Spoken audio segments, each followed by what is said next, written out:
Please help support the channel by visiting our Amazon store, affiliate link below. Hey, what's going on, everybody? My name is Matt Jarbo. This is the Mundane Matt channel, and take a look at the headline of this article here. Robot sex dolls that let men simulate sexual assault should be outlawed, campaigner says.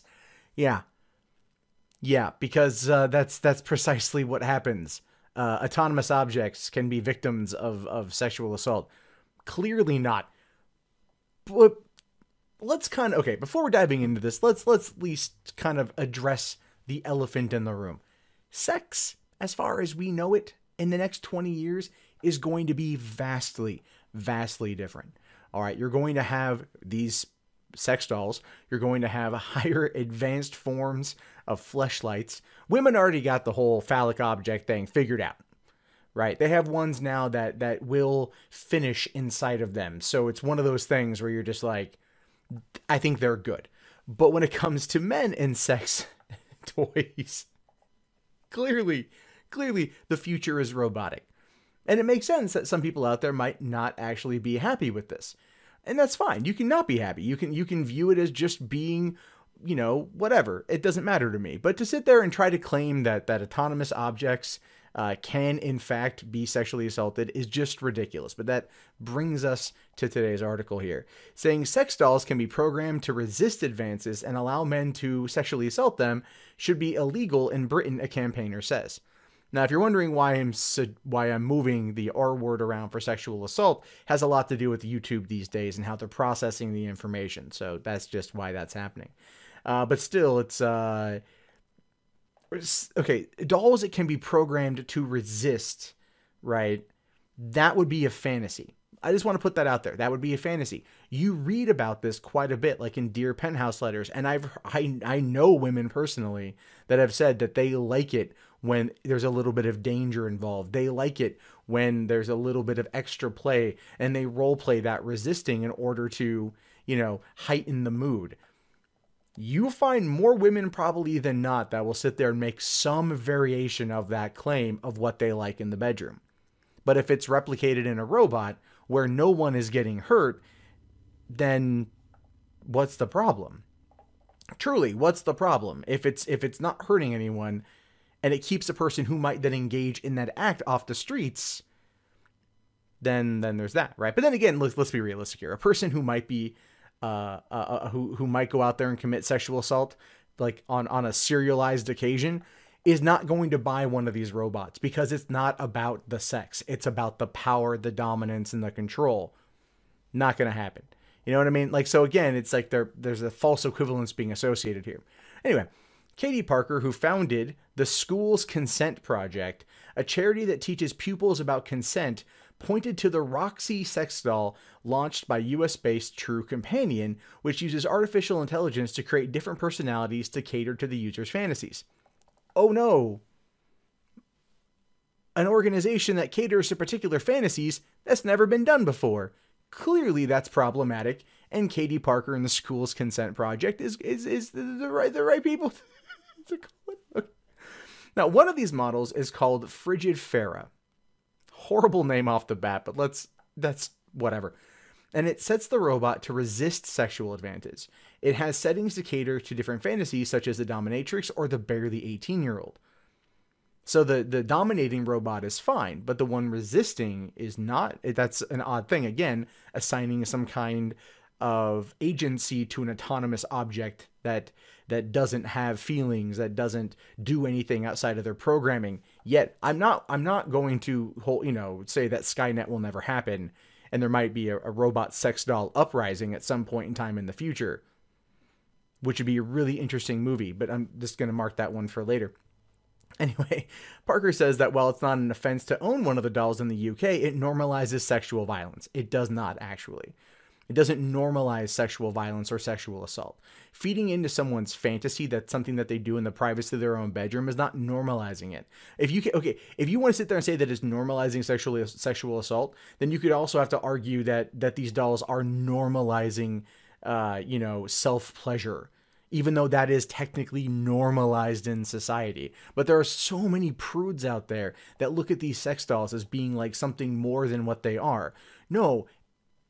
it's a latex representation of a human that I put my thingy into and then thrust until completion. Like, that's the entire point of these dolls.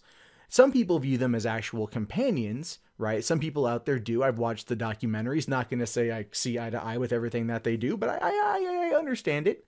You know, some people out there have these particular things for a once in a while romp. All right. Some people have them because they just don't ever want to go out there and date. And this overall in the long term is cheaper, you know, and they can replace the body parts and upgrade it. So it's kind of like every once in a while, like, oh, hey, I'm putting a new bumper on Cindy over there. You know, it's not normalizing anything. It's not normalizing. It would be like becoming the norm. You know what I mean? Like, there are sex bots on every corner. Everyone has one. It's like you turn 18 and your father's like, well, son, you turned 18, you graduated high school, you're off to college in the fall. Here's a sex robot for you. Hope you put it to good use, you know? Actually, to be fair, given how wild Title IX accusations I've gotten on college campuses for young men, I wouldn't be surprised if more parents didn't buy these things for their kids. They'd be like, look, dude, I get it. You're young, hormones are raging, you clearly want to engage in some kind of activity. Use this doll. Trust me when I say this, you can't be accused of sexually assaulting an inanimate autonomous object. So there's that. Not yet, at least. But if this person here has her way, if Katie Parker has her way, then yeah, then that's going to be something that might actually one day still be found under Title IX. Look, I'm being absurd in my commentary, and I understand that. But you guys have to understand, like, to sit there and suggest that having sex with these dolls is akin to sexual violence is just one of the most asinine things I've heard. There's nothing wrong with teaching consent. In California, you have to have affirmed consent or reaffirmed consent. And the general rule of thumb, according to one high school sophomore, is like every 10 minutes, keep asking, are you okay? However, the average high schooler won't last 10 minutes. So it's kind of like a one and done sort of thing. But anyway, she says here that some of these robots reinforce objectification of women and the commodification of sex. Others, that they allow otherwise isolated individuals to experience intimacy. Either way, Roxxxy is a different beast. Going on to say, the fact that she is not a thinking, feeling human does not make her existence unproblematic, says the feminist. The robots normalize sexual violence. They service and provide a distraction for criminal impulses that should be subject to psychiatric intervention. So you're shaming them for trying to deal with their possible mental issue with being a serial sexual assaulter or being a sexual assaulter. You're shaming them. You're telling them that this maybe self-medication aspect that might help them deal with these particular tendencies if they are the kind that feel that way. But again, like I pointed out before, I don't really fully believe that, because rape is about power than it is about sex.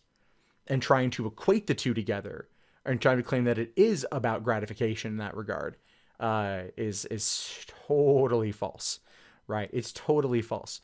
That's such a false equivalence there. It's borderline offensive, because you are trying to basically say that if you buy one of these dolls, you are essentially a rapist, right? I'm going to drop the two words there. This video is probably gonna be demonetized anyway, whatever, who cares? But the point I'm trying to get through here is, like, that is something you should not be making those claims, because that is a very, very, very slippery slope, and such a fallacy. I do agree that we should spend more time on mental health in these situations. Don't get me wrong. Like, people who have been convicted of such things, as well as those who admit to having those fantasies that are sometimes hard to control, we should definitely be putting an emphasis on re-education and psychiatric intervention. But to sit there and claim that if you want to get a sex doll to get your rocks off because you can't get intimate any other way, that you're basically kind of a rapist, yeah, that's a problem. Parker says that customers are promised that if they touch the robot in a private area, more than likely she will not be too appreciative of your advance. The proven relationship between one's behavior and the type of content one's exposed to makes a strong case for criminalization. Okay, I just want to kind of go back. I love these false equivalences here. She might as well come out and just say, those who play video games are also prone to violence, which has never been proven, period, at all. All right, like, Correlation does not equal causation here. And to sit there and go like, if someone has a fantasy like that, all right. And again, as I pointed out before, I have met several women who have that fantasy far more than men do. All right. Most of the men I've talked to never even crosses their mind. But I've met more women that have been like, you know what? I don't mind getting tied up a little bit. All right. Like, women have kinks. And some of those kinks are being interpreted onto this particular sex doll. So again, such a false equivalence here. For about $10,000, True Companion allows customers to choose one of 73 hair colors in 39 styles. Fashionable. Eye and eyebrow color, pedicure color, skin tone, and the shape and type of pubic hair. Come on, man. Brazilian that stuff. The last thing you want to do on a sex robot is spend the time washing it out of a Brillo pad tough to fur. You know what I mean? Like, it's going to be wig hair with semen in it. That's not something anyone wants. Just go for Brazil on that one. Roxxxy is the company's flagship product and is a fully customizable sex bot costing about the $10,000 US. As well as sex, True Companion says she provides companionship and social support for lonely men, which, you know what, in some cases, like I said, that actually happens. Some people get them for companionship, others get them for merely the physical side of things, but everyone has a right to do it if it's their money and they're not harming anyone. But by attacking them in this particular angle, this organization that teaches consent is doing nothing but demonizing people who may not be that good at meeting members of the opposite sex for a little bit of get down. You know, and that's I don't know, that's wrong in my opinion. To sit there and go, oh, everyone who's involved in this, yeah, you know, they're all just rapists. You know, yeah, no, that's so messed up. The company maintains the doll is not programmed to participate in a rape scenario, and such allegations were pure conjecture.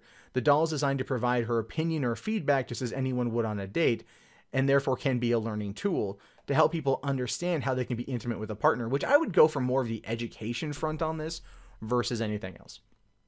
I'd go more on the education side of this than anything else. Because what you have essentially is you've got a doll that can sit there, you touch it, just like kind of start pawing on it, and the AI kicks in and is just like, Billy, stop it. That's not how you do this. You have to ask my permission. The AI could actually start teaching better consent than this activist out of Britain who wants to label anyone who buys this particular doll a basic rapist. And that is just like that is such a horrifying thing to levy at people. Right? Rape is one of the worst things you can do to somebody, or can be done to you. And to minimize it and to trivialize it into this fashion is not only, in essence, offensive, wildly dangerous, wildly just ill-educated, and it shows you that she's doing nothing more than trying to drive up her own business.